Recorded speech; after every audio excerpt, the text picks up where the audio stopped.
age. She will be 68 on her birthday next month. Wow. Yes. And then my mother also had a brother who had sickle cell disease, and he passed away in his mid 40s. But Mm, do understand that when he was younger, back in the early 60s and 50s, I want to say, the doctors didn't even give him a lifespan beyond his mm, teen years. Not mm, only did he have sickle cell disease, but he had other cardiac type mm, issues. mm, So he lived quite a bit longer than what the doctors expected, which was a blessing. And so, again, out of my mother's other siblings, as I stated, many of them have children who have sickle cell trait. Now, my aunt, the youngest one who will be 68 next month, she had one son, and her son ended up having 9 kids. Whoa. Yes. And he has one of his children's moms, his first wife. They have 5 children together. And they found out during that time that both of them, my cousin and his wife, both had sickle cell trait. So Mm, out of their 5 children, 4 of them were born with sickle cell disease. mm, And they are in and the DC, Maryland area. And from what I understand, they have different situations in regards to sickle cell disease. Some have experienced pain crisis since they were much younger. They're now all in their 20s. And some started developing more pain crisis as they came into their adulthood.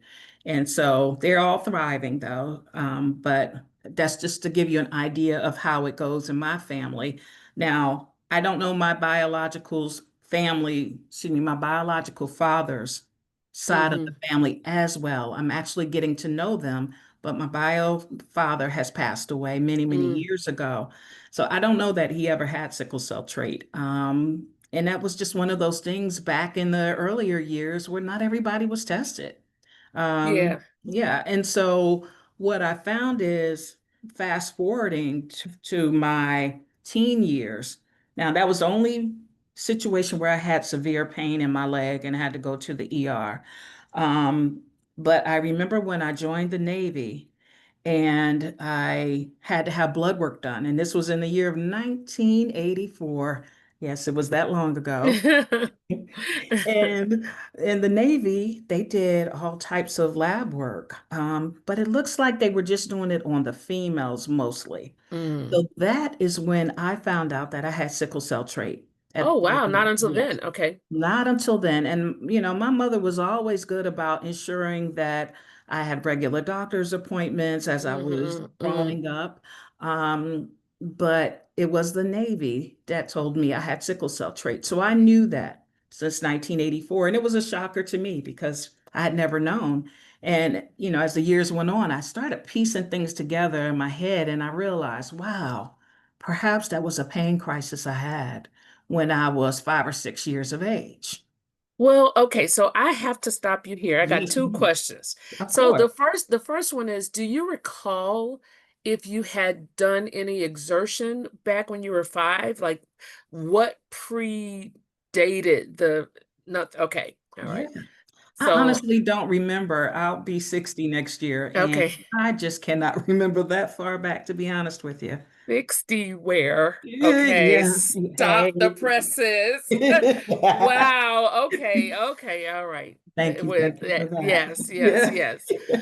Okay. So, and well, then, do you recall when you were alerted that you were positive for sickle cell trait? Mm. What was that visit like? What else were you told about sickle cell trait when you That was a great question.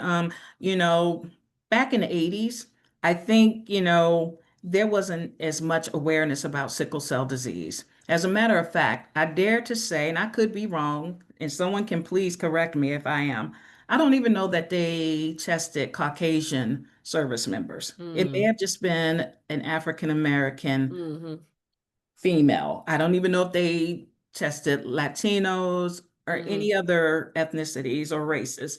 But They didn't make a big deal about it. They just told me at that time that the thing that I had to be concerned about is if I were to ever have children, and I had children with a partner who also had sickle cell trait, that there would be a 25% chance that the Mm-hmm. child would be born with sickle cell disease. And I'm Mm-hmm. like, okay, well, I mean, I was 17, 18 years old at that time, and I didn't actually have my first child until I was in my 30s. Mm-hmm. 32 for the first one and 36 for the second.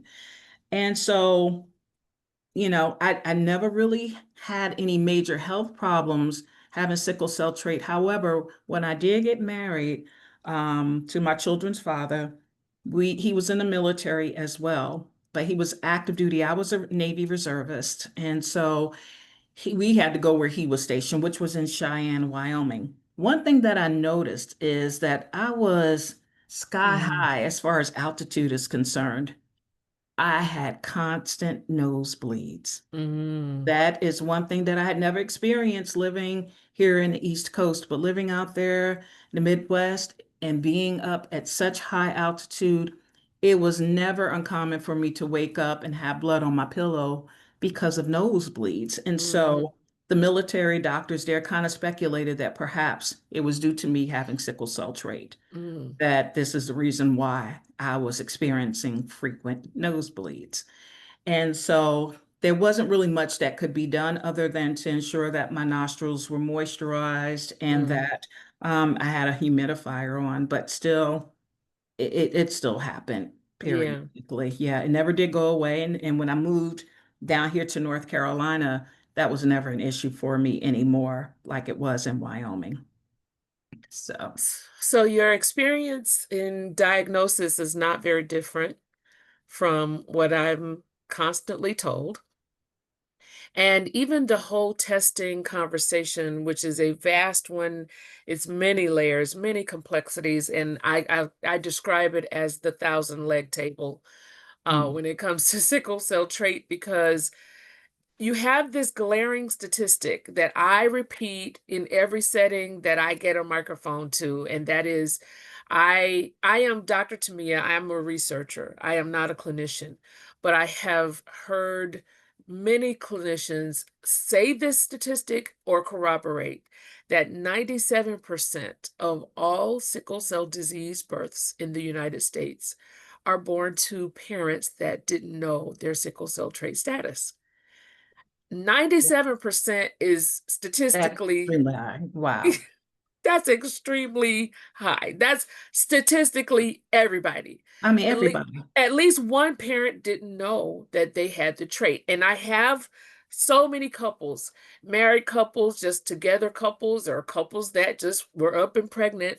Oh, well, he told me he didn't. Oh, she told me, and they didn't know. They were told one thing, they got a false positive. All the different circumstances around of not knowing why a person wouldn't know are all the things that make up that statistic.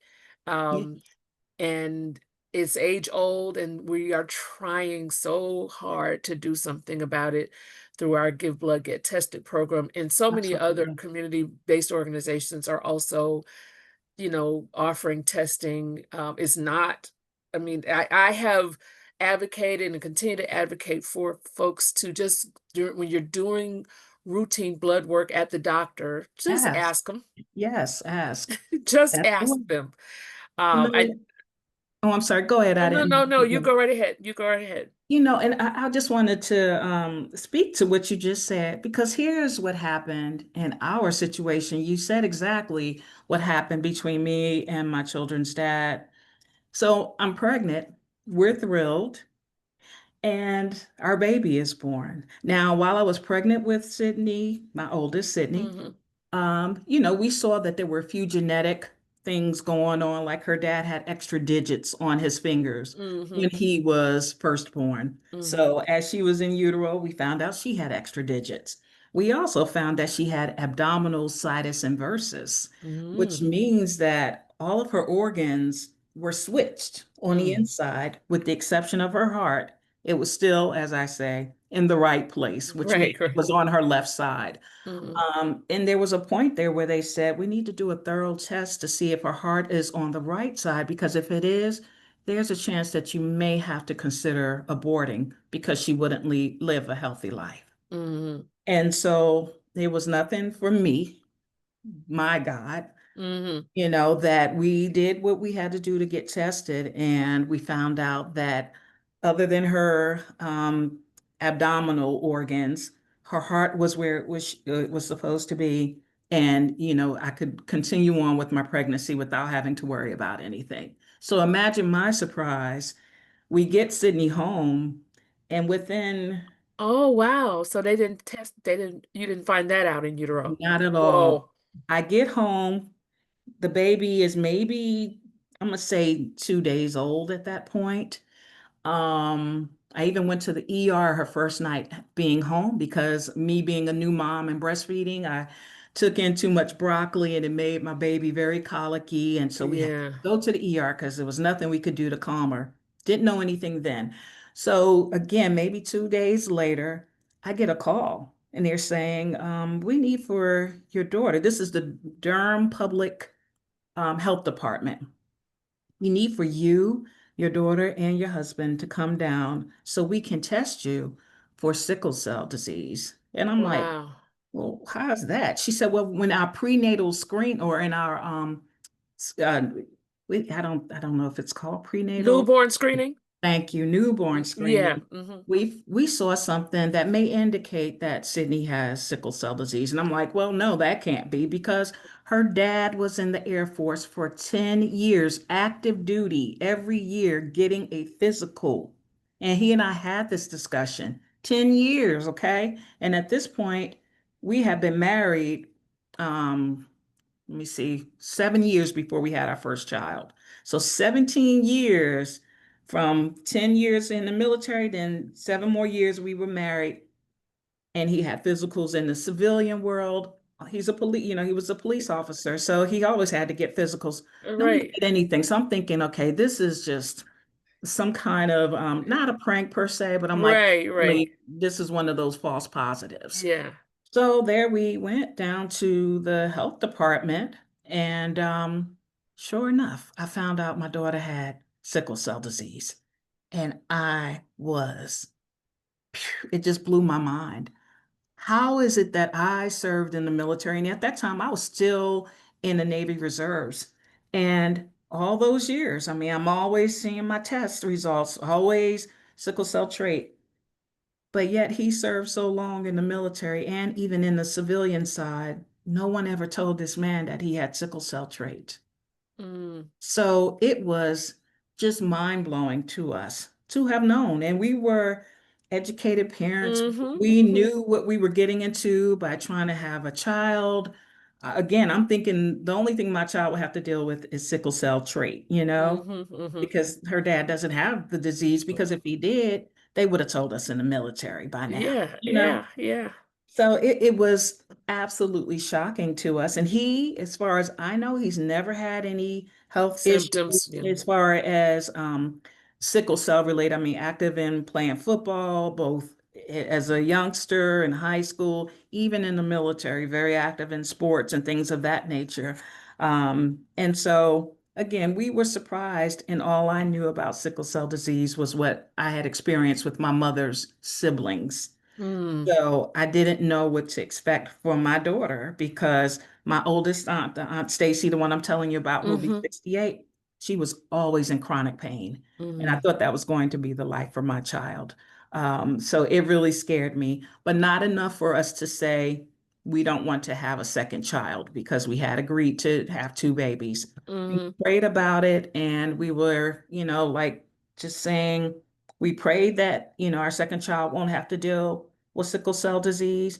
But we just knew we wanted to have another child. So during my second pregnancy, they did an amnio, a chordiocentesis, I Mm. think it's what Hmm. it's Hmm. called, Hmm. where they test Yes. amniotic fluid. Hmm. And I was, just starting my fifth month, and I found out that my second baby also had sickle cell disease. Mm. But we always felt like our children's lives were worth living. Yeah. despite the fact that they were living or going to have Mm. to live with a chronic illness. Hmm. Sydney at this point was 4. She was thriving, had some health issues as far as sickle cell disease, but nothing to the point where she was chronically ill.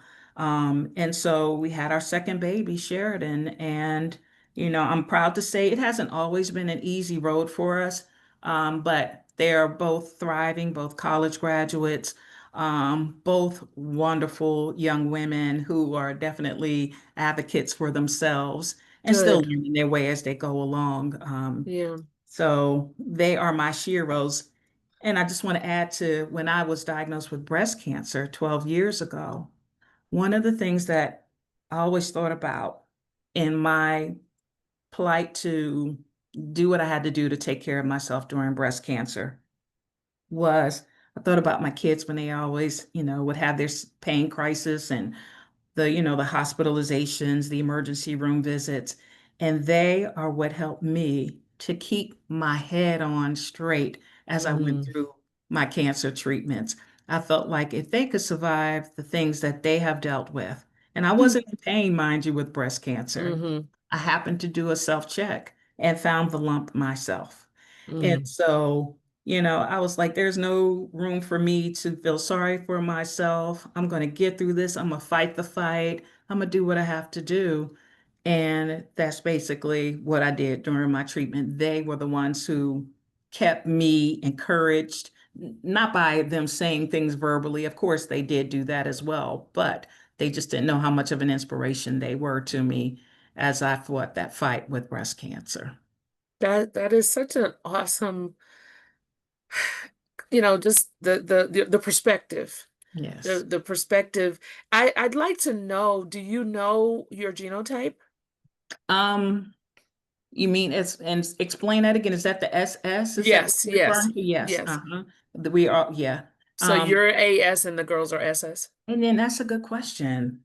Now this is showing my I hate to say ignorance, but I have to say ignorance. I don't know Hmm. what my genotype is, but they do both have SS. So does that Well, mean that means that they got an S from you and they got an S from dad. If so their they if dad? Yeah, Okay. if they are each SS, then they got one S from you, one S from dad, and you have an A copy, which is just normal adult hemoglobin, and dad Okay. has, yeah.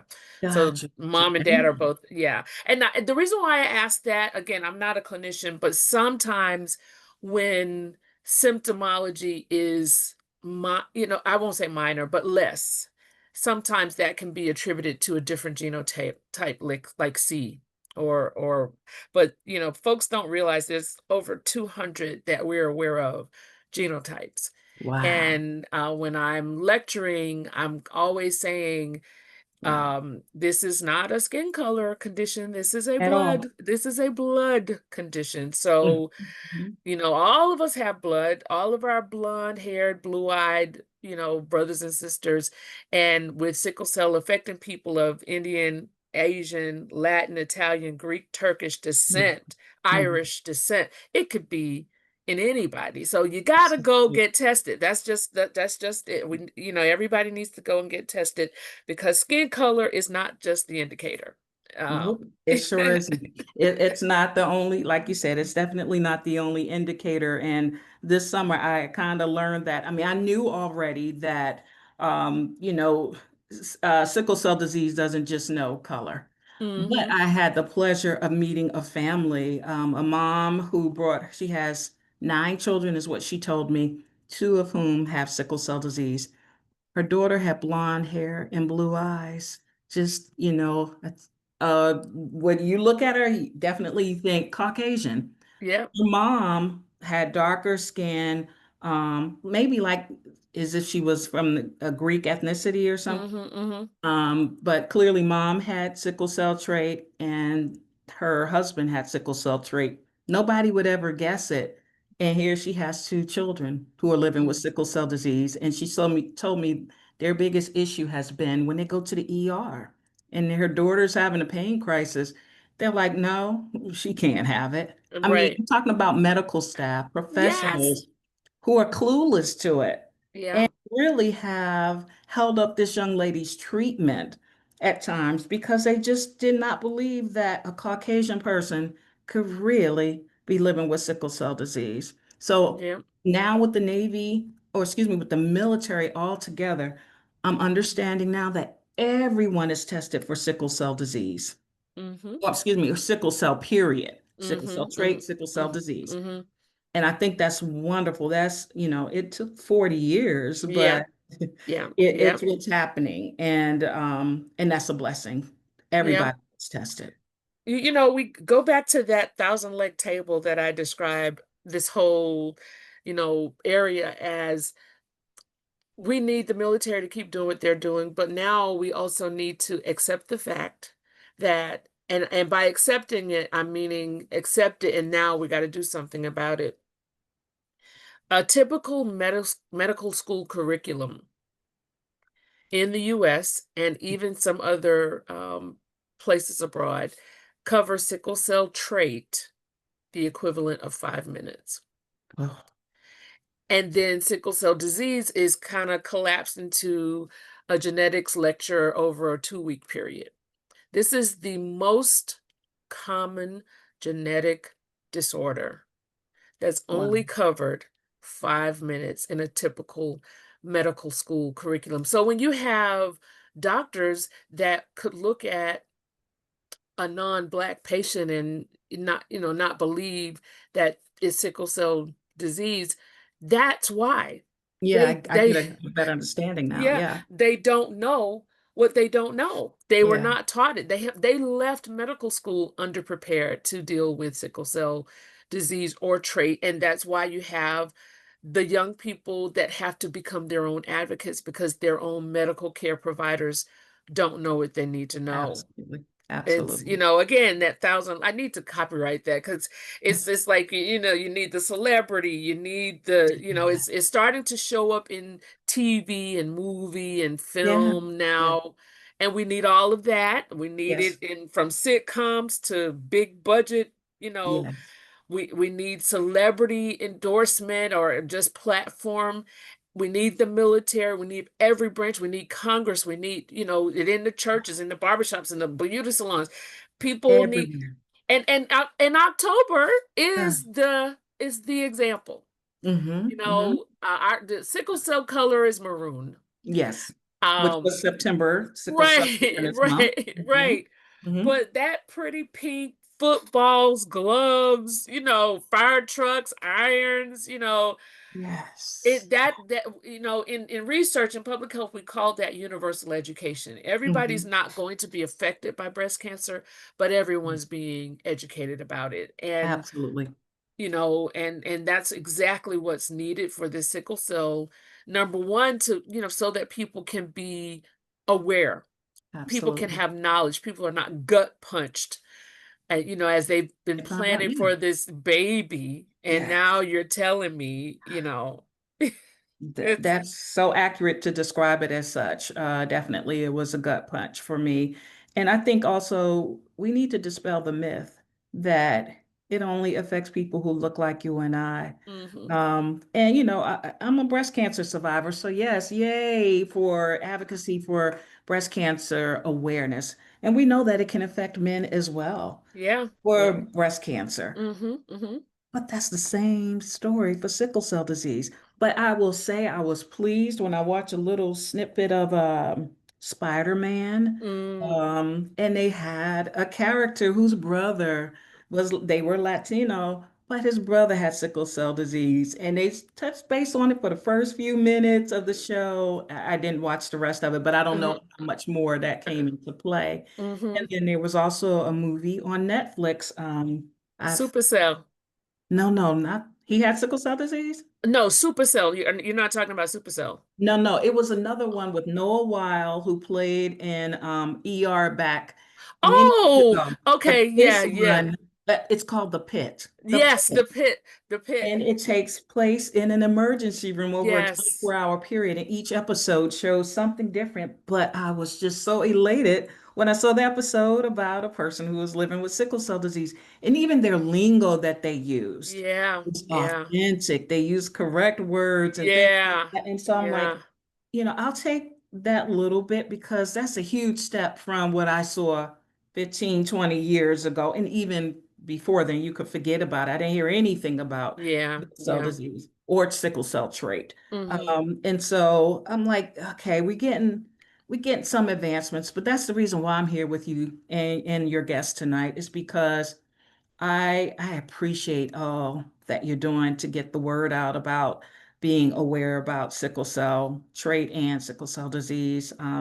We need to get the word out there. I mean, I wish we could have it be as, you know, I'm not going to say breast cancer is glorified, but it's so well accepted from Yeah. all ethnicities, Mhm. all across our world, the globe, you know. Mhm, I mhm. wish we had that same kind of influence when it comes to sickle Yeah, cell trait yeah. and disease, but I'm not going to give up hope. I'm praying that one day it will be. It will Yeah, be. it is an everyday, and I definitely believe even Mm. in my lifetime we have seen some of the needle shift. We've definitely because when we first started in this space, sickle cell trait was categorized as the top non-injury killer of collegiate athletes.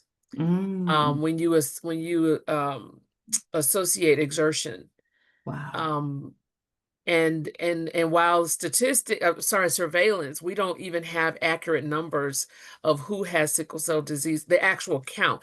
We're using census data Okay. that gives us that 100,000 number, but there's not one just hard core registry that has a count of everyone born and living with sickle cell disease in this country. And, as such, and neither do we have that for trade. We're basically adjusting based on the statistic is 1 in every 8 Black, and I think 1 in every 16 Latino, and 1 in every 101 Caucasian. So adjusting, for those estimates, we believe there's approximately 18% pro athletes that live with sickle cell trait. Mm. Um, and, there's some train of thought that believes the numbers that we repeat are really more like double.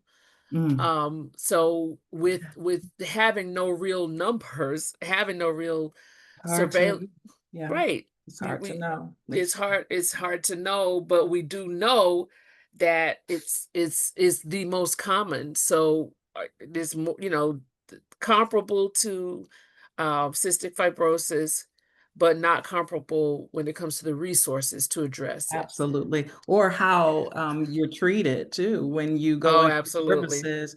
I mean, I still have to make sure when like when I was diagnosed with breast cancer, I had to make sure I mentioned that I had Mm, sickle cell trait because I wanted to make sure that I was oxygenated properly mm, when I chose to have a lumpectomy, which was to have the removal of the tumor out of my breast just to make sure, that there would be no complications. And, you just never know how it can impact you. Now, while I am my mother's first child, my siblings don't have sickle cell trait. Now, they had their dad. And so, mhm, my mother, again, I'm assuming my mother has sickle cell trait based on her mhm, siblings, so many of them having the trait as well. mhm, And of course, the two that have the actual disease.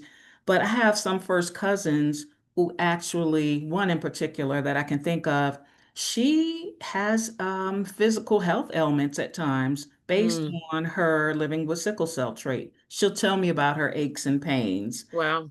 It's just not as prevalent as Mhm, those who have the actual disease, but she does have a little more achiness than mhm. others than I've ever experienced. So I I just think if because it's called the trait, like you said, it's like, okay, you got the trait next, Mhm, mhm, mhm, mhm. let's not talk anymore about it, but Yeah, I think people, it's either their ears turn off because they think they know what they know, they think they know what they need to know about it. So in, out, and if you're symptomatic, I've had clinicians say, oh, it's something else, it's not the trait. mm, And I've been in this space since March 1st, 2010.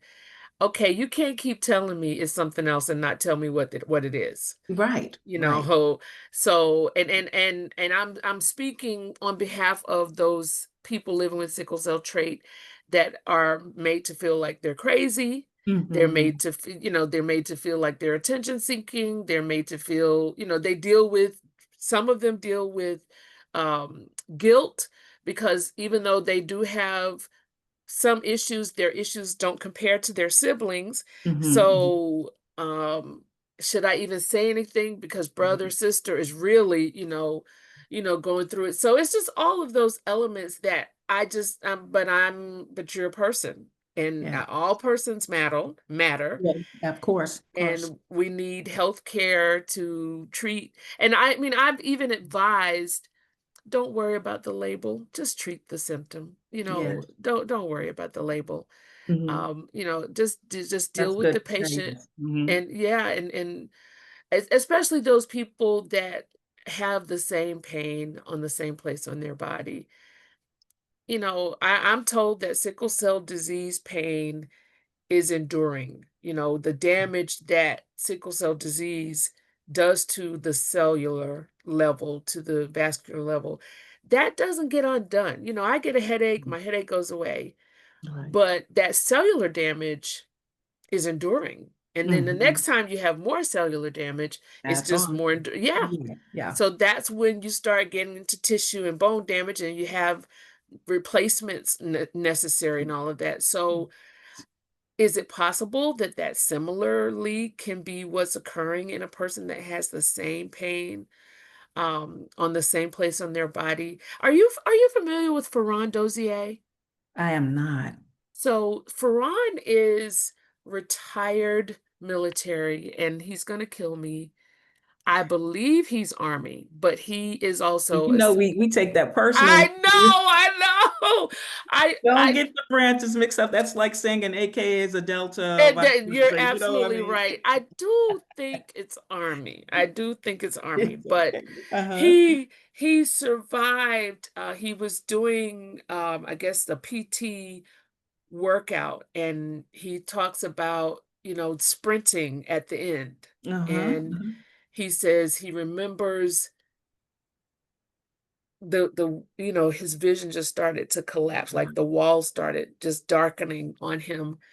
And I believe he collapsed, and he had basically a condition called rhabdomyolysis, which is when the muscle tissue, because of exertion, just begins to break down so rapidly, Oh, and I in see. fact it's too rapid for it, to get processed Okay. through your kidney. So you start passing very dark urine, and Mm, lose the use of your larger muscles, in particular your hamstrings and your larger muscles. And usually it's hospitalization. In the case of sickle cell trait, it can be deadly. hmm. Have you heard of CrossFit? Those people that really work out strenuously, Yes. Uh-huh. they get rhabdo, but if they don't have sickle cell trait, it's not as deadly. But Hmm. rhabdo still requires hospitalization, because you have worked your body to the point that your muscle tissues are breaking down, and your kidney cannot process it well enough. So you have to be hospitalized. He went through that in the Wow. military. He ended up being medically discharged, Of course, yes. and went through a lot of depression about that. But he has turned that into a ministry of sort, where he goes and delivers his message to military bases, and even to young people and young athletes, Great. because he survived, thank God. My um goodness. but he and it's been, there was some inconsistencies, because he ended up running into an I guess an older, higher ranked gentleman, who said he basically, he had a longer career than Ferran, Hmm. and was not medically discharged, even though he also had sickle cell trait. Yeah. I So mean, there was you the you definitely can serve in the military with the trait. That is hmm one encouraging thing, now with sickle cell disease, no, you can't Yeah, even go in. right. But you can definitely, there are many people, I'm sure, tons of people. Again, I don't know statistically what that is. Maybe the military keeps a better handle on Mm-hmm. those numbers, who are active or reserves in the military with sickle cell trait. But Mm-hmm. like you stated, if you start showing some signs or you become symptomatic, and Mm-hmm. they can, correlate that with sickle Mm-hmm. cell trait, Mm-hmm. yeah, unfortunately, they will send you packing with your medically discharged Yeah. paperwork. But Yeah. and it's unfortunate. I think again, the military told me that I had sickle cell trait, but it wasn't until I was recalled to active duty for Iraqi freedom, and I had both my daughters at that time. And Sheridan was just about to become 1 year of age. Mm-hmm. And I had to go up to Bethesda, Maryland. I was a hospital corpsman in the Navy, which is equivalent to a nurse, Mm-hmm. more like a licensed practical nurse. But Mm-hmm. in any event, I went up there and Sheridan ended up having a splenic sequestration Mm-hmm. where her spleen just was not passing blood because of the sickle cells. Well, because the military is not really equipped to take care of people living with sickle cell, even though they know that they have members who have sickle cell Mm-hmm. trait who could be symptomatic, we Mm-hmm. were clueless as to how to treat her. So there we were up in Maryland. Excuse me, actually, we went to Walter Reed. I forgot Mm-hmm. what the new name of it is, but in any event, they had to, talk to the doctors here at UNC Medical Center to just get feedback and treatment regimens on how to treat the person. And so I think I'm speaking from what I speculate could be a thing. Maybe that's why the military will discharge you if you have the trait and you display any symptoms because they know they're not trying to find out how Yeah. to treat you appropriately. But maybe things have changed. But I remember, there were people who had children who had cystic fibrosis. Yeah. And, on that pediatric ward that I worked on, oh, there Mm-hmm. was treatment set up Yeah. for cystic fibrosis. Mm-hmm. But you come in there with other, with sickle cell disease, and again, maybe even trait. It was like, okay, how do we deal with Yeah. this? Yeah. Yeah. Education is key. Like we just, it frustrates me at times. Yeah. Well, with the time that we have left, can you tell us more? And I'm thinking about the person that is either going through what you went through or about to go through what you went through, and that is living with sickle cell trait or disease, and now there's a breast cancer diagnosis. You were astute enough to ask about oxygenation to make sure. Yes. How did that conversation go? Why did you ask that question? And how has, you know, surviving breast cancer correlated to living with sickle cell trait for you? I really feel like sickle cell trait for me just has not been a huge factor in my life, other than me living with mental guilt at times, Mm, because I know that because I have the trait, my children are now living with the actual disease. So it's more of a mental struggle at times for me as opposed to a physical struggle. mhm, But mhm, I would say the blessing in this has been that because I have children living with the actual disease, I was better prepared when I was diagnosed on what questions to ask when I mm, was diagnosed with breast cancer. I knew to ask about the oxygen because my cousin who has sickle cell trait, who has problems, I just wanted to make sure that they didn't just throw it to the side and not think mhm, anything of it, they being the medical professionals. And so they appeared to be pretty receptive to me asking, they always kept the pulse oximeter, mhm, mhm, meter. mhm, I don't know why mhm. my words are just evading me tonight. Yeah. But they took the steps that it took for me to ensure that like my oxygen O2 level didn't drop too low. They knew that if there was a blood transfusion needed because of something happening, whether it be due to trait or anything else, they had everything. We discussed it all. So there Yeah. were always backup plans for me as far as that kind of care is concerned. And you obviously, as if people with sickle cell need to be worried about anything else, but you did your self-examination Yes. and you found a lump. And Yes. so you weren't dealing with pain, you just found a lump. So the advising is to our trade warriors, to our disease warriors, still do your exams, go for Absolutely. your mammograms. So let me just stop and I'm going to stop talking and I'm going to ask you to give words of wisdom, words of advice to our sickle cell disease and trait warriors, in particular females, but it could be, anyone. What are your words of advice as it relates to sickle cell and breast cancer? Um, what's your words of advice to them? Well, as far as sickle cell, I feel like if you are living with sickle cell trait, as you can see if you or listen to our conversation this evening, you'll see that I didn't even know my genotype. And it was you. It took you to educate me about that, Dr. Austin. And so I just strongly advise whether it be sickle cell trait or breast cancer or sickle cell disease or any other illness, to me, knowledge is power. Hmm. Don't be afraid to ask questions. And if your question is not answered by the medical professional that you're speaking to, seek assistance from somewhere else. I'm not saying you have to leave that medical professional, but Hmm. maybe push it a little further and ask them if they can ask their colleagues. Or I'm not going to say always rely on Google to give you the correct information, but definitely know your body, Hmm. know what's normal, especially when Hmm. it comes to our physical presence. When it Yeah. comes to women, our breasts, we know what they look like. Don't be afraid to touch and examine your breasts. Be thorough about it. Don't touch it all gingerly. You Hmm. want to make sure you're feeling for anything outside of the norm.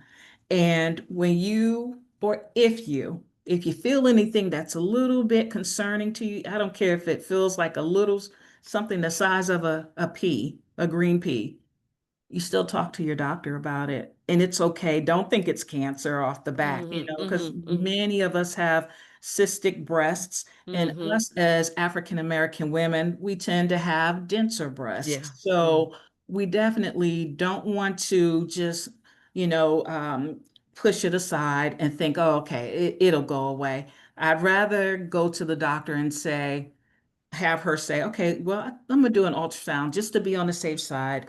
And they say, oh, okay, yeah, it's just a cyst or a clogged milk duct or whatever the Mm. case may Hmm. be. I'd rather them tell me that than me just, not pursuing any medical care thinking that it'll go away. Because earlier detection is protection. Okay. What stage were you diagnosed? At one, Okay, stage good. one. Good. And I had estrogen positive. I was the very first person in my family to be diagnosed with breast cancer. That's another thing. It Mm. does not have to be a genetic thing. Mm. So just because you don't have any family members who have it, or you're thinking if, for example, and I know our time is running out, but on my left breast, I always had clogged milk ducts from when I was nursing my children. Hmm. But for some reason, the cancerous tumor turned up on my right breast. And for a Mm. minute there, I was like, well, maybe it's clogged milk ducts on the right side too. Mm. But this Mm. felt a little bit different. It was more firm to the touch and it was a little more tender than Mm. cysts. So I'm just glad that I checked and we got it out early enough. I had radiation. I didn't need chemotherapy. And, Oh. I took medicine for 10 years, an estrogen blocking pill called tamoxifen. Hmm. And, I did that if for first they say 5 years. And then because I was handling it well enough, I stayed on it for 9.5 years before I was off. And, again, I give all praises to my God, our God, Hmm. that I've been cancer free. And Ah, man. yeah. And my final question, I think, are there any additional precautions your daughters have to take? Yes, because I was diagnosed at the age of 48 with breast cancer. Actually, I turned 40, I'm sorry, 47. I found out that my daughters would need to get mammograms Mm, at the age of 37. So, mm, whatever age I was diagnosed, you always subtract 10 years for hmm. your offspring to get checked. And please, I want to also just reiterate that breast cancer doesn't just affect females, Right. men too. So, Hmm. and also in my breast cancer support group, we're finding that we have members now who are as young as 19. So if the Mm, doctors say, oh, it's just hormones or whatever, I encourage our listeners to ensure that they still pursue further yeah. tests just to be absolutely sure. That's it. Just to be absolutely sure. Absolutely. I mean, we don't, there are so few absolutes in the sickle cell space, but certainly in this breast cancer space. um, Self-examinations, ask your questions, Yeah, ask them again, find yes, somebody new or different to ask, but ask your questions and seek us out. So is your support group open? Are you able to share in the chat? Is it available? I'm just looking for something to share if people want to get in touch with you. sure, Um, sure. okay, Well, it's a national support group for African American or women of color breast cancer support group because no, I'm not trying to throw any shade to Susan Sh- G. Komen, but sure, sure. a lot of us have found that when we were diagnosed, we would go to support groups and there weren't women there who looked like us. And Sure. because unfortunately we don't participate in enough clinical studies, a Mhm. lot of things that our Caucasian counterparts are dealing with breast cancer may not be the same symptoms or signs that we as African American women deal with. So there was a group called Sisters Network. Awesome. Okay. Yeah, out of Houston, Texas, and there Mhm. are Mhm. chapters throughout the U.S. Yes. And we're growing. We're growing. I'm in Yeah. North Carolina, as I mentioned. We have two chapters here, and we still need more because more Yeah. and more people are being diagnosed with breast cancer. But Sisters Network, wherever your listeners are from, I would just strongly suggest that now that you can Google and see if there's Yeah. a Sisters Network chapter in your city and go from there because excellent resources. You'll be with people who are like-minded and who also have had some of the same experiences and some different, of course, who can speak to what you're going through and help you along the way. Yeah. Look, Sisters Network, the resources I available sure to breast do. cancer, and there it is. You see it? Okay. It's hashtag goals for us Okay. in the sickle cell world, and partnership is the key. That's, look, I inherited an organization that has the name As One, so I there's not much I do not collaboratively. Everything we do is collaboratively because of that moniker, but just because, as they say, you go farther alone, but you go faster alone, but you go farther together. Together. So, Gotcha. as one. So, with that said, I'm going to give you back your night, but I just would like to just let people know that we will have contact information for the Sisters Network in our chat, as well as invite you to visit the As One Foundation website, which is asonefoundation.org, or As One Foundation on all platforms. On Facebook, it is the As One Foundation. Instagram is where it's at for us. You can find out what we're doing. We have a blood drive coming up. It's the giving season, so we have our toy and blood drive coming up, and we meet here for your trait space, your safe place, every third Tuesday. So we'll see you. It's a family discussion next month. But thank you to our guest, and I will Very welcome. surrender and give you the last words. Well, I thank you for the opportunity to just share my experiences with you and your audience. And I just pray that from this, if you don't get anything else out of it, make sure you know your bodies and make sure that you speak up and advocate for yourself and ask questions so that you can be as bestly or best educated as you can. And don't assume you know it all, because clearly I don't either. And, I've been living with it for 58 years, sickle cell trait, and I just learned something new tonight. So thank you for sharing with me. Thank you. You're very welcome. You're very welcome. Have a good night. Okay, thank you. And do you want me to put this in the chat too, this Please, this network? please, yes, put the Awesome. Okay. Sisters Network in the chat. Okay. When we reshare it, this will be found on our YouTube page. We'll also include it there. And I know you said you're not on any platforms.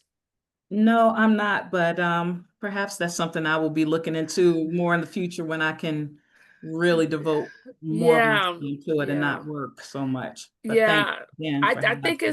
it's I mean I've had a couple of folks reach out that are living or dealing with both trait and breast cancer.